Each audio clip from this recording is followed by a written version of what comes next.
welcome you all in the Science Forum Coaching Academy online lecture series. Today we are going to start part 5 of chapter gravitation, and in this part we are going to discuss about circular motion. In the previous parts we have discussed about what is free fall condition, what is upward motion, what are three kinematical equations, how to use them, okay, and Newton's law of gravitation. तर हे previous parts तुम्हाला सर्वांना समजले असतीलच, तरी सुद्धा तुम्ही परत ते व्हिडिओ पाहत राहा. या पार्टमध्ये आपण सर्क्युलर मोशन याबद्दल डिस्कशन करणार आहोत. ओके, तुम्हाला सर्वांना माहितच आहे की आपल्या सायन्स फोरम कोचिंग अकॅडमीचं एक ऍप्लिकेशन प्ले स्टोर वरती अवेलेबल आहे. ते ऍप्लिकेशन तुम्ही सर्वांनी डाउनलोड करून घ्या, कारण त्या ऍप्लिकेशन मध्ये या चॅप्टरच्या रिलेटेड सर्व पीडीएफ्स म्हणजे त्या नोट्स असतील, तुम्हाला क्वेश्चन्स असतील, रिलेटेड पीपीटीज मी त्या ऍप वरती अपलोड करत असतो. तसेच सर्व व्हिडिओ सुद्धा आपले त्या ऍप वरती येत असतात. ठीक आहे, तसंच या चॅप्टरच्या रिलेटेड जे काय अॅनिमेशन्स असतात ते अॅनिमेशन्स की जेणेकरून तुम्हाला इझिली अंडरस्टँड व्हावं, हे अॅनिमेशन सुद्धा आपल्यावरती अवेलेबल आहे. ओके, हे झालं आपल्या एसएससी स्टुडंटसाठी. ओके, आता एक तुम्हाला खरं तर आनंदाची बातमी शेअर करायची आहे आणि खूप महत्वाची बातमी आहे, कारण दरवर्षीप्रमाणे यावर्षी सुद्धा सायन्स फोरम कोचिंग अकॅडमीने एक दैदिप्यमान अशा प्रकारचं यश गाठलेलं आहे. Right, okay. Science forum coaching academy मधून इयत्ता 12वीच्या रिझल्ट मध्ये प्रथम येण्याचा मान मिळवला आहे तो म्हणजे राधाकृष्ण महाडिक या विद्यार्थ्याने. द्वितीय येण्याचा मान मिळवला आहे ती म्हणजे एक विद्यार्थिनी आहे, तिचं नाव आहे श्रेया लगड. आणि थर्ड येण्याचा मान मिळवलेला आहे ती एक विद्यार्थिनी आहे, तिचं नाव आहे लोखंडे शिवण. या सर्व विद्यार्थ्यांना खूप छान असा स्कोर आलेला आहे. जसं की फर्स्ट स्टुडंट जो आलेला आहे राधाकृष्ण महाडिक या विद्यार्थ्याला 90.15% इतका छान स्कोर आलेला आहे. ओके, त्याबद्दल त्याचे मनापासून हार्दिक अभिनंदन. या विद्यार्थ्याला मॅथमॅटिक्स या विषयामध्ये 97, केमिस्ट्रीमध्ये 95 अँड फिजिक्समध्ये 88 असा स्कोर आलेला आहे. सेकंड विद्यार्थी आलेले आहे श्रेया लगड. या विद्यार्थ्यांना सुद्धा खूप छान स्कोर आलेला आहे आणि त्या विद्यार्थ्यांचा स्कोर आहे 88.46%. या विद्यार्थिनीला मॅथमॅटिक्समध्ये 99 एवढा छान स्कोर आलेला आहे. 99 म्हणजे फक्त एकच मार्क तिचा लॉस झालेला आहे. ठीक आहे, ओके. त्यानंतर या विद्यार्थीला फिजिक्समध्ये 94 इतका छान स्कोर आला आहे. फिजिक्समध्ये 94 म्हणजे खरंच खूप उल्लेखनीय अशी कामगिरी आहे. केमिस्ट्री या विषयामध्ये 88 तर बायोलॉजी या विषयामध्ये 83 असा या विद्यार्थीचा स्कोर आलेला आहे. यानंतर थर्ड विद्यार्थी आलेले आहे ती म्हणजे शिवानी लोखंडे. आणि शिवानी लोखंडे या विद्यार्थिनीचा स्कोर 86.46% एवढा छान आलेला आहे. या विद्यार्थीला बायोलॉजी या विषयाला 85, मॅथमॅटिक्स या विषयाला 95 आणि फिजिक्स या विषयाला 92 तर केमिस्ट्री या विषयाला 88 एवढा छान स्कोर आलेला आहे. तर हे स्कोर खूप छान आहेत. तसंच 80% अबोव्ह असणारे जे काही स्टुडंट्स आपल्या क्लासमधून आहेत हे जवळपास 15+ विद्यार्थी आहेत. फिजिक्समध्ये प्रथम 3 आलेले विद्यार्थी म्हणजे श्रेया लगड, तिला 94 एवढा स्कोर आला आहे. सेकंड आहे लोखंडे शिवानी, या विद्यार्थिनीला आहे 92 आणि थर्ड आहे राधाकृष्ण महाडिक. केमिस्ट्री या विषयामध्ये फर्स्ट आलेला विद्यार्थी आहे राधाकृष्ण महाडिक, या विद्यार्थ्याला आहे 95 मार्क्स. सेकंड आलेला आहे विद्यार्थिनी ती म्हणजे लोखंडे शिवानी, या विद्यार्थिनीला आहे 88 मार्क्स. आणि थर्ड आलेला जो स्टुडंट आहे त्या विद्यार्थ्याचं नाव आहे वैभव महाडिक. ओके, बायोलॉजी या विषयामध्ये प्रथम येण्याचा मान मिळवलेला आहे श्रेया लगड या विद्यार्थिनीने, या विद्यार्थीला 88 मार्क्स एवढा छान स्कोर आलेला आहे. सेकंड येण्याचा मान मिळवलेला आहे वैभव लगड या विद्यार्थ्याने, त्याला 86 मार्क्स आहे. आणि शिवानी लोखंडे या विद्यार्थिनीला 85 असा स्कोर आला आहे बायोलॉजी या विषयामध्ये. ठीक आहे, ओके. आता मॅथमॅटिक्स मध्ये एकदम रॉकिंग रिझल्ट आहे, तुम्हाला सर्वांना माहित आहे. 20 स्टुडंट्स प्लस विद्यार्थ्यांना 90+ मार्क्स आहेत. म्हणजे जवळपास 20 पेक्षा जास्त विद्यार्थी असे आहेत की ज्यांना 90 पेक्षा जास्त मार्क्स मॅथमॅटिक्स मध्ये मिळाले आहेत. आणि जवळपास 153+ विद्यार्थी असे आहेत की ज्या विद्यार्थ्यांना 80 पेक्षा जास्त मार्क्स मॅथमॅटिक्स या विषयामध्ये आलेले आहेत. तर आता मी सर्वांची नावं वाचून दाखवत नाही, फक्त मॅथमॅटिक्स मध्ये फर्स्ट 20 आलेले जे विद्यार्थी आहेत त्या सर्वांचं मी नाव वाचून दाखवतो आणि त्या सर्वांचं मनापासून अभिनंदन, मनापासून हार्दिक अभिनंदन. ठीक आहे, ओके. तर आपण आता या विद्यार्थ्यांची सर्वांची नावं एकदा पाहूया. हे विद्यार्थी कोण कोण आहेत ते. ओके,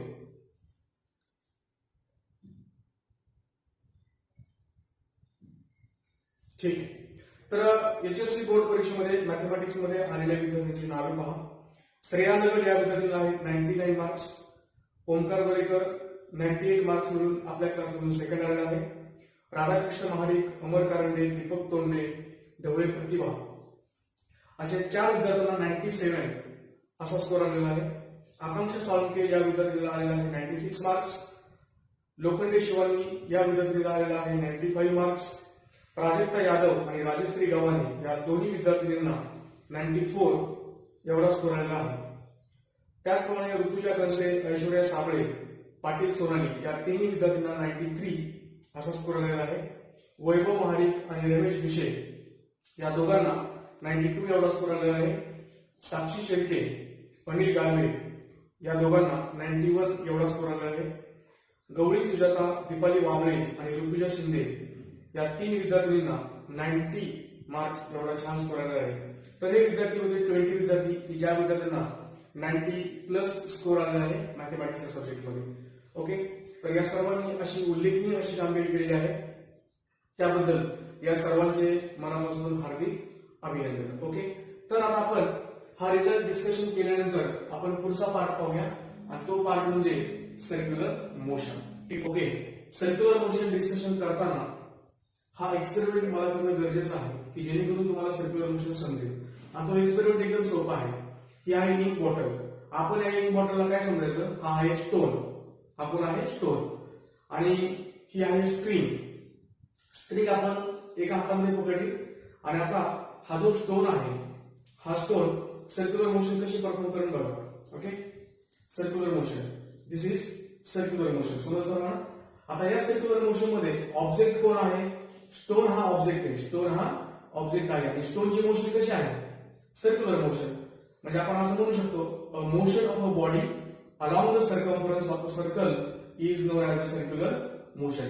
आता हे सर्व करत असताना हा स्टोन तर फिरतोय सर्क्युलर मोशन मध्ये, परंतु टेन्शन कुठे लागतंय, माझ्या हातामध्ये ताण पडतोय की नाही, म्हणजे टेन्शन कुठे लागते, हाताकडे लागते. आणि ते कुठून लागतंय, स्ट्रिंग मधून. समजलं सर्वांना? ओके. आणि जर समजा हा स्टोन सुटला, हा स्टोन सुटला तर हा स्टोन कसा जाईल, विचार करा थोडा वेळ. आणि मी तुम्हाला तसं सांगणारच आहे. ठीक आहे ना? ओके, तर आता आपण पाहूया की समजा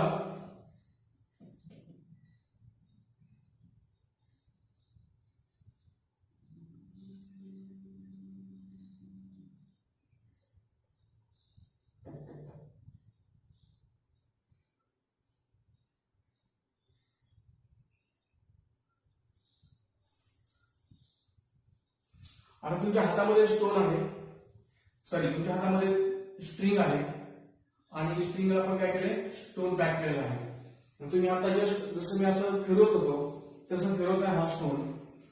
हे बघा, हा झाला सेंटर, हा झाला ऑब्जेक्ट. ऑब्जेक्ट म्हणजे कोण आपल्यासाठी, स्टोन. ओके, सध्या मी असंच लिहिलं ऑब्जेक्ट म्हणजे तुम्हाला समजेल. आणि आपण आता ऑब्जेक्ट असं कसा फिरवला होता, गोल गोल फिरवला होता, म्हणजे कसा, सर्क्युलर मोशन मध्ये. कसा, सर्क्युलर मोशन मध्ये. समजलं मला? आता हा तुम्हाला सर्क्युलर ट्रॅक दिसतोय. सर्क्युलर ट्रॅकने हा ऑब्जेक्ट तुमचा काय होणार आहे, फिरणार आहे. समजलं सर्वांना? आता हा जो आहे this is circumference of a circle. हा कोण आहे, सर्कम्फरन्स ऑफ अ सर्कल. समजलं? ओके. आता हा ऑब्जेक्ट कसा फिरत होता, along the circumference of circle. हा आहे सेंटर आणि आपल्या हाताकडे ताण लागत होता, आपण जस्ट बघितलं राईट. म्हणजे ही आहे डायरेक्शन ऑफ फोर्स, कारण आता हातावरती ताण बसत होता राईट. ओके, मग आता या फोर्सला आपण म्हणतो सेंट्रीपेटल फोर्स. कसला force, centripetal force. Centripetal force. Okay, तर या ठिकाणी FC is a centripetal force. Centripetal force. त्याला सेंट्रीपेटल फोर्स असं का म्हणायचं, सेंट्रीपेटल म्हणजे सेंटरकडे, सेंटर सिकिंग राईट. सेंट्रीपेटल म्हणजे काय, सेंटर सिकिंग. कारण हा जो फोर्स आहे हा सेंटरकडे लागतोय, centre seeking force right. So what is centripetal force, it is centre seeking force. आणि सेंट्रीपेटल फोर्स जर नसेल तर सर्क्युलर मोशन शक्यच नाहीये, हे तुम्हाला सर्वांना समजते राईट. ओके, आता या ठिकाणी बघा, मी तुम्हाला काय सांगितलं, हा ऑब्जेक्ट आहे आणि हा along the circumference of circle स्वतःची मोशन परफॉर्म करतोय. ओके, त्या मोशनला आपण काय म्हणतो, सर्क्युलर मोशन. ओके, म्हणजे आपण सर्क्युलर मोशनची डेफिनेशन कशी करू शकतो, a motion of a body, motion of a body, या ठिकाणी बॉडी कोण होतं, stone. Okay, motion of a body along the circumference of circle, along the circumference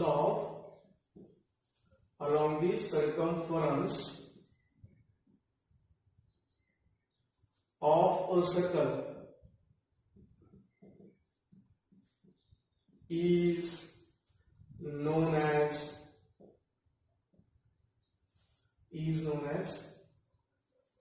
circular motion. Circular motion, किंवा यालाच आपण दुसरा एक शब्द वापरत असतो, that is nothing but angular motion.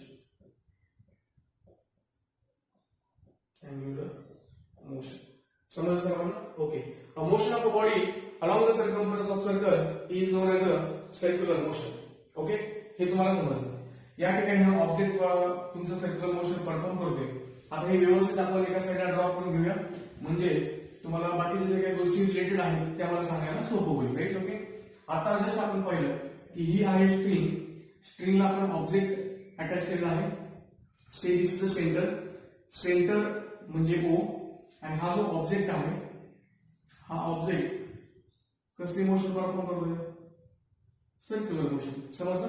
आता जर समजा हा ऑब्जेक्ट मी या ठिकाणी सोडून दिला, हा ऑब्जेक्ट समजा स्ट्रिंग तुटली किंवा स्ट्रिंग ब्रेक झाली, हा ऑब्जेक्ट तुमचा कसा जाणार आहे, टँजेन्शियली अवे.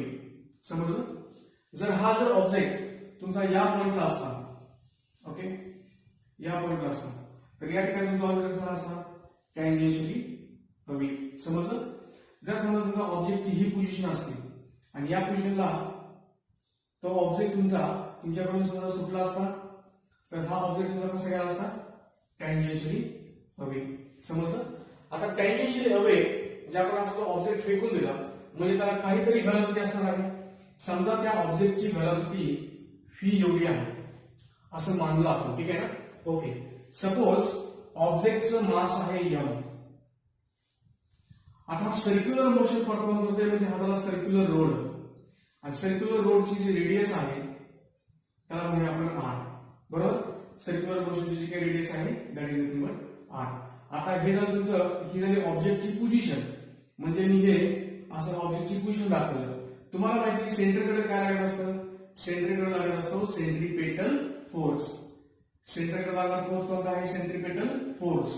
आणि तुमचं जे काही पोझिशन आहे, पोझिशन आपण आर बाहेर दाखवूया. ठीक आहे. ओके, मग आता तुम्हाला समजलं आता आपण काय काय शिकलो. Motion of a body along the circumference of circle is known as a circular motion. आता यामध्ये जर आपण असा शब्द टाकला, a motion of a body along the circumference of circle with constant speed, जर असं टाकलं, विथ कॉन्स्टंट स्पीड, तर डेफिनेशन कशाची होईल, a motion of a body along the circumference of circle with constant speed is known as uniform circular motion. कसली motion, uniform. युनिफॉर्मचं meaning काय असतं, constant. समजलं मला. म्हणजे आपल्याला या ठिकाणी दोन डेफिनेशन्स एकदम क्लिअर झाल्या. पहिली डेफिनेशन आहे circular motion, motion of a body along the circumference of circle is known as a circular motion. दुसरी डेफिनेशन आहे uniform circular motion, motion of a body along the circumference of circle with constant speed is known as a uniform circular motion. की ज्या केस मध्ये speed कसं असणार आहे, constant. तो जो ऑब्जेक्ट फिरणार आहे हा एकदम कॉन्स्टंट स्पीडने फिरणार आहे. आता तुम्हाला हे एकदम क्लिअर झालं का. ठीक आहे. ओके, मी तुम्हाला सांगितलं लेटेस्ट कन्सिडर काय, let us consider small m is, small m काय आहे विचार करा थोडा वेळ. Okay, let us consider small m is yes mass of object. Small m is the mass of a object. Let us consider small m is mass of object. Let us consider r is radius of circular track. radius of a circular track. Let us consider m is a mass of object, small r is the radius of a circular track. आता हा तुमचा झाला circular track, right? phi कोण आहे? tangential velocity. कसली velocity? tangential velocity. तुम्हाला पेपरला हा क्वेश्चन येऊ शकतो की तो जो ऑब्जेक्ट आहे हा कसा फ्लाय ऑफ होऊ शकतो, that is nothing but tangential velocity. त्यालाच आपण लिनियर व्हेलॉसिटी असं सुद्धा म्हणतो, कारण तो ऑब्जेक्ट तुमचा सरळ पुढे जाणार आहे म्हणजे लिनियर व्हेलॉसिटी. ओके, या ठिकाणी लिनियर व्हेलॉसिटी असं पण लिहून ठेवतो, linear velocity. Some surrounding terms: small m is the mass of object or mass of a body, r is the radius of circular track, phi is tangential velocity. Then okay, कसं लिहायचं असं, if small m is rv, okay, then centripetal force is given by centripetal force bracket मध्ये म्हणा fc, तर आपण centripetal force म्हणूया fc is given by आता तुमच्यापैकी बऱ्याच लोकांना हा फॉर्म्युला माहित असेल, ज्यांना माहित नसेल त्यांनी हा फॉर्म्युला नोट करून घ्यायचा व्यवस्थित. ओके, याच्या नोट्स मी तुम्हाला आपल्या ऍप वरती अवेलेबल करून देणार आहे पीडीएफच्या फॉर्मॅट मध्ये. The centripetal force is given by, बघा fc इज इक्वल टू काय फॉर्म्युला होता, fc is equal to mv square upon r. समजलं? सर्वांनी हा फॉर्म्युला पाठ करून ठेवायचा महत्वाचा आहे. fc is equal to mv square upon r. आता एवढंच डिस्कशन तुमच्या सिलेबस मध्ये आहे सर्क्युलर मोशन बद्दल. आपल्याला क्लास 11 मध्ये आणि क्लास 12 मध्ये सर्क्युलर मोशनचं एकदम इन डिटेल मध्ये डिस्कशन करायचं आहे, त्यावेळेस आपल्याला इन डिटेल मध्ये शिकायचं आहे. आता तुमच्या 10वीच्या लेवलला एवढं डिस्कशन मोर दॅन सफिशियंट आहे. ओके, काय म्हणतो आपण, motion of body along the circumference of circle is known as a circular motion. Motion of body along the circumference of circle with a constant speed is known as a uniform circular motion. समजलं? If small m is the mass of object, r is the radius of circular track, phi is the tangential velocity or linear velocity, then centripetal force is given by fc is equal to mv square upon r. हा formula कमीत कमी 10 घालून घ्यायचा तुम्ही notebook मध्ये. ठीक आहे, okay, हे एक तुमचं झालं. आता हा सेंट्रिपेटल फोर्स हा कसा असतो, कारण तुम्हाला कधी कधी 2 मार्कासाठी नोट लिहायला विचारू शकतात की right down the note of the centripetal force. आता सेंट्रिपेटल फोर्स कसा आहे तुम्ही साइडला तुम्ही डेफिनेशन वाचून घेऊ शकता. Centripetal force is centre seeking force, कारण सेंटरकडे लागतो. कसं ते आपण आता एक्सपेरिमेंट करून बघितला होता आणि त्या एक्सपेरिमेंट मध्ये तुमच्या लक्षात आलं असेल. हा एक्सपेरिमेंट आपण परत एकदा करूया. आता समजा आपण असं मानूया काय, ही स्ट्रिंग आहे. ओके, ही स्ट्रिंग आहे. या स्ट्रिंगला आपण एका बाजूला स्टोन टाय केलेला आहे. आता तो स्टोन फिरवलं.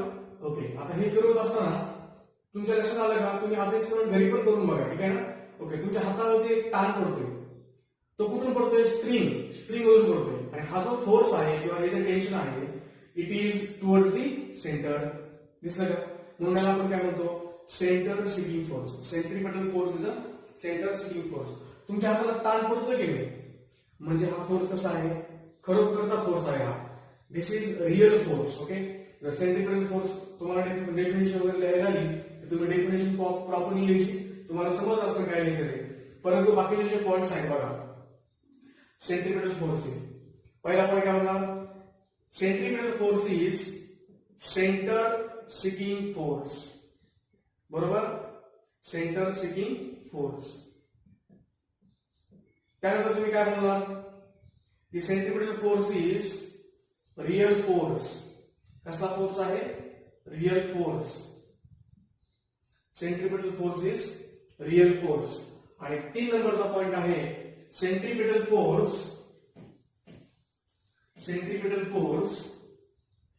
exist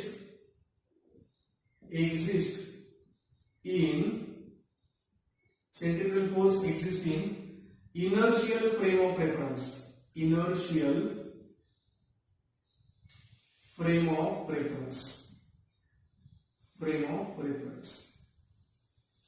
आता तुम्हाला वाटेल इनर्शियल फ्रेम ऑफ रेफरन्स म्हणजे काय.